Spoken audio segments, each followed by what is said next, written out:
मनोजवं मारुततुल्यवेगं जितेन्द्रियं बुद्धिमतां वरिष्ठं वातात्मजं वानरयूथमुख्यं श्रीरामदूतं शरणं प्रपद्ये। अतुलितबलधामं हेमशैलावदेहं तनुजवनकृशानं ज्ञानिनाम् अग्रगण्यं सकलगुणनिधानं वानराणामधीशं रघुपतिप्रियभक्तं वातजातं नमामि। ओम नमो हनुमते भयभंजनाय सुखम कुरु फट स्वाहा। सभी दर्शक मित्रों को हमारी तरफ से आने वाली शो की टीम की तरफ से सबको सादर प्रणाम, नमस्ते, जय श्री राम, जय श्री कृष्ण, जय माता जी।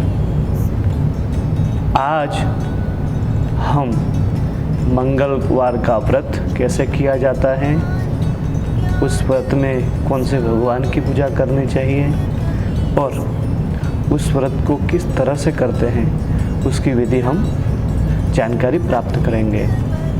तो सर्वप्रथम तो हनुमान जी जो हैं उनको मंगलवार के दिन पूजा की जाती है। जैसे कि हनुमान जी के मंगलवार को हनुमान जी की पूजा अर्चना भजन कीर्तन वगैरह किया जाता है। तो हनुमान जी के व्रत में क्या करना है, उस व्रत को कैसे करते हैं वो जान लेते हैं। तो सर्वप्रथम तो व्रत होता है तो हनुमान जी की पूजा अर्चना के बाद व्रत तोड़ा जाता है। तो कैसे, तो एक समय हमें भोजन करना है। हनुमान जी की जब व्रत करते हैं मंगलवार के दिन, तो उस दिन संध्या के समय में सूर्य अस्त होने से पहले भगवान की पूजन अर्चना कर लेनी है और फिर बाद में भोजन ग्रहण करना है। समय हो तो फिर बाद में आप सुबह में भी पूजा अर्चन करके व्रत तोड़ सकते हो। तो पूजा कैसे करनी है, तो पूजा हर कोई कर सकता है, माताएं भी कर सकती हैं और पुरुष भी कर सकते हैं, कोई भी भक्त कर सकता है हनुमान जी की पूजा।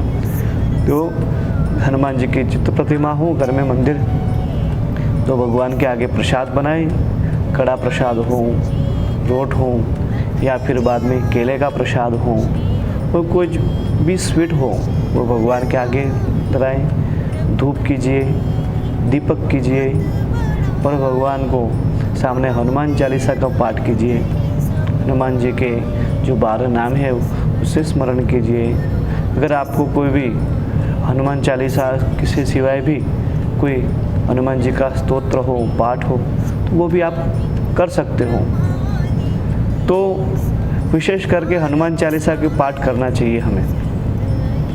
हनुमान चालीसा वो 40 चौपाइयों से बनी हुई है, इसलिए उसको चालीसा कहते हैं। तो जो हनुमान चालीसा है, काफ़ी लोग यूँ भी कहते हैं कि स्त्री से गाई जाती हैं या नहीं गाई जाती, स्त्री हनुमान जी को दर्शन कर सकती है या नहीं कर सकती, क्या हनुमान चालीसा सिर्फ पुरुष ही बोल सकते हैं, स्त्रियां नहीं बोल सकती हैं। ऐसा काफ़ी लोग आते हैं मंदिर में और पूछते भी हैं, लेकिन ऐसा है नहीं और किसी ने लिखा हुआ भी नहीं है। अगर आपको ये जानकारी चाहिए तो हनुमान चालीसा को ही पूछ लीजिए आप। उसके अंदर एक दोहा है, एक चौपाई है कि जो यह पढ़े हनुमान चालीसा हो ये सिद्धि राखी गौरीसा।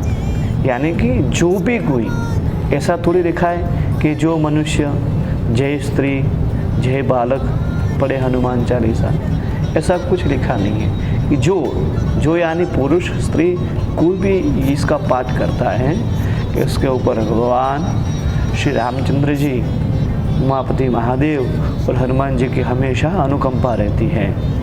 तो इसलिए हनुमान चालीसा का पाठ भी हम कर सकते हैं। व्रत तोड़ना है तो व्रत में जो भी कुछ बनाया हुआ आपने भोजन, उसमें देख लीजिए, मैं पहले भी बताया है, अभी भी बता रहा हूँ कि जब भी भगवान को भोग लगाएं तो बिना लहसुन और बिना प्याज का ही भोजन लगाएं। यानी कि ऑनियन और गार्लिक भगवान को भोग नहीं लगता है उसका। इसीलिए जब भी खाना बनाएं तो आप लहसुन प्याज के बिना ही, नो ऑनियन और नो गार्लिक, सिर्फ सादा सात्विक भोजन भगवान को अर्पण करना है। और व्रत के दिन भी बिना लहसुन प्याज का ही खाना है। अगर व्रत के दिन भी आप लहसुन और प्याज दोनों खाते हो तो आपका व्रत भंग हो जाता है। इसलिए व्रत के दिन, उपवास के दिन आपको नहीं खाना है लहसुन प्याज। और एकादशी के दिन तो अन्न भी नहीं खाना है, पहले हमने बात की थी। तो वैसे ही इसी प्रकार हनुमान जी की पूजा अर्चना करते हैं। काफ़ी अलग अलग राज्यों में अलग अलग प्रकार के हनुमान जी की पूजा करते हैं। कभी कभी कहीं जाते हो तो हनुमान जी को सिंदूर और तेल भी चढ़ाया जाता है। उसमें भी तेल कौन सा वाला चाहिए कि सादा जो होता है, नहीं, चमेली का तेल भगवान हनुमान जी को चढ़ता है। सिंदूर दोनों ही लेपन होता है। उसकी कहानी भी आपको सुनाएंगे कभी समय मिलेगा तो उसी प्रकार से हनुमान जी की पूजा अर्चना करनी है और हनुमान चालीसा का पाठ करना है। और भी कोई स्तोत्र हो तो हनुमान स्तोत्र का पाठ करना चाहिए।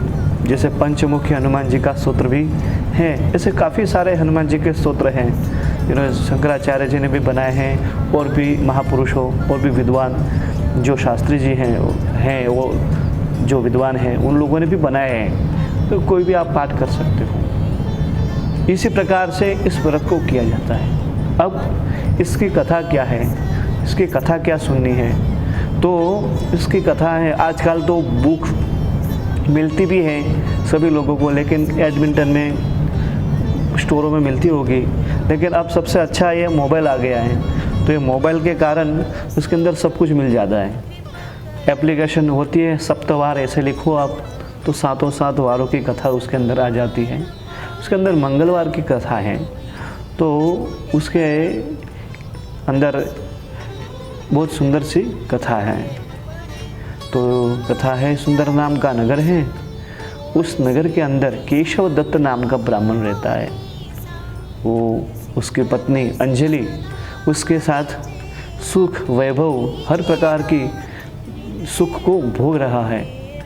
गांव में, नगरी में उसका मान सम्मान भी है, सब कुछ है, लेकिन उसके घर पे संतान नहीं है। तो हमेशा दुखी रहता है जोड़ा, जो केशव दत्त और उसकी पत्नी अंजलि दोनों, कि भगवान ने सब कुछ दिया है लेकिन संतान नहीं दी है। तो तभी ऐसा होता है कि मंगलवार का व्रत दोनों करते हैं, पति पत्नी दोनों। भगवान की, हनुमान जी की पूजा अर्चना, हर मंगलवार को मंदिर जाना है। मंदिर जाके भगवान की सेवा पूजा अर्चना जो भी कुछ होता है अपने श्रद्धा के अनुसार वो दोनों पति पत्नी करते हैं। हनुमान जी का व्रत करते हैं और घर पे आके व्रत भगवान हनुमान जी को भोग लगा के फिर बाद में ग्रहण करते हैं भोजन। अब हुआ ऐसा कि काफ़ी दिनों बीत गए लेकिन कोई शुभ समाचार, शुभ फल की प्राप्ति हुई नहीं। तो मैंने निराश नहीं किया, लेकिन क्या किया है, केशव दत्त ने जंगल में गए हैं और हनुमान जी को प्रसन्न करने के लिए और तपस्या करने के लिए जंगल गए हैं। इधर आप देखिए तो घर में जो अंजलि है, जो उस साहूकार की पत्नी है केशव दत्त ब्राह्मण की, तो उसको हर मंगलवार को हनुमान जी की पूजा अर्चना और भगवान को भोग लगा के फिर भोजन ग्रहण करके और फिर बाद में विश्राम करते थे। एक दिन ऐसा हुआ कि क्या पता समयवश या तो फिर भगवान को बिना भोग लगाए सो गई। अब जब जागी तब उसने सोचा, अरे मैंने मंगलवार के दिन भगवान को भोग लगाया नहीं है। तो उसने प्रण लिया कि अगले मंगलवार हनुमान जी को मैं भोग लगाऊंगी और उसके बाद मैं भोजन ग्रहण करूंगी। 7 दिन बीत गए, उसने खाना नहीं खाया है और 7 दिन के कारण जैसे ही मंगलवार आया है और भगवान की पूजा अर्चना की है, लेकिन पूजा अर्चना करने के बाद 7 दिन भोजन नहीं करते हैं तो अशक्ति हो जाती है। थोड़ा जो शरीर है, तन है, वो अस्वस्थ हो जाता है, जिसके कारण वो अंजलि है वो बेहोश होकर गिर पड़ी है। थोड़े समय हुआ और स्वप्न में श्री हनुमान जी महाराज आए हैं और उसको स्वप्न दिया है कि हे अंजलि, तेरी इस तपस्या से और तेरे इस दृढ़ प्रण से और तेरे इस भक्ति से मैं प्रसन्न हुआ हूँ। जाओ, थोड़े दिनों के बाद मैं तुझे पुत्र रत्न की प्राप्ति का वरदान देता हूँ। जैसे ही जागी हैं और तुरंत ही भगवान हनुमान जी को पूजा अर्चना करके भोग लगाया है और फिर बाद में खुद ने भोजन ग्रहण किया है। अब जो केशव दत्त हैं वो तो जंगल में है और अंजलि हैं वो घर पे हैं। थोड़े महीने हुए और उसके घर पे एक सुंदर पुत्र के रत्न की प्राप्ति हुई है हनुमान जी की कृपा से। फिर बाद में जो काफ़ी महीनों के बाद केशव दत्त अपने घर पे आता है तो वहाँ तो एक बालक होता है। घर के आंगन में एक बालक खेलता कूदता है। उसे देखकर कहते हैं, अरे ये कौन आया, ये कौन है।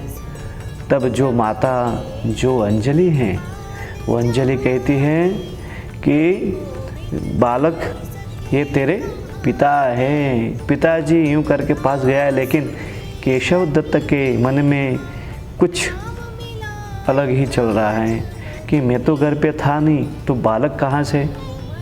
उसकी पत्नी को कहा, उसकी पत्नी ने कहा कि हनुमान जी महाराज ने मुझे आशीर्वाद के स्वरूप में पुत्र रत्न की प्राप्ति का वरदान दिया है। लेकिन विश्वास नहीं हुआ केशव दत्त को। जब भी उस बालक को देखता था तब कुछ न कुछ उसके मन में होता था। उसके मन में ठान लिया केशव दत्त ने कि इस बालक को मैं मार दूंगा। तो वो अपने जो बालक है उसको लेकर स्नान करने के लिए कुएं के पास ले गया है और फिर बाद में कुएं में धक्का दे दिया है।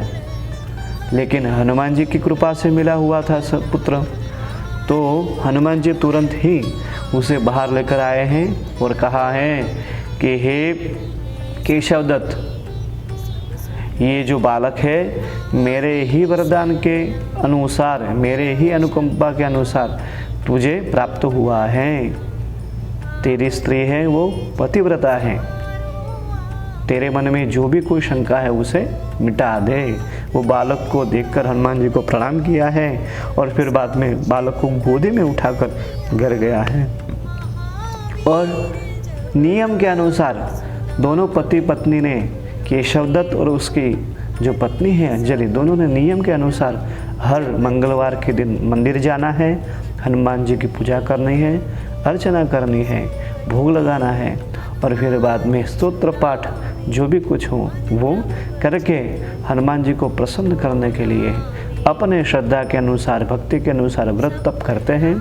और जीवन पर्यंत ये मंगलवार का व्रत करने से उसको संतान जो है वो संस्कारी, गुणवान, विनयवान और सर्व प्रकार की भगवान हनुमान जी ने उसके ऊपर कृपा की है।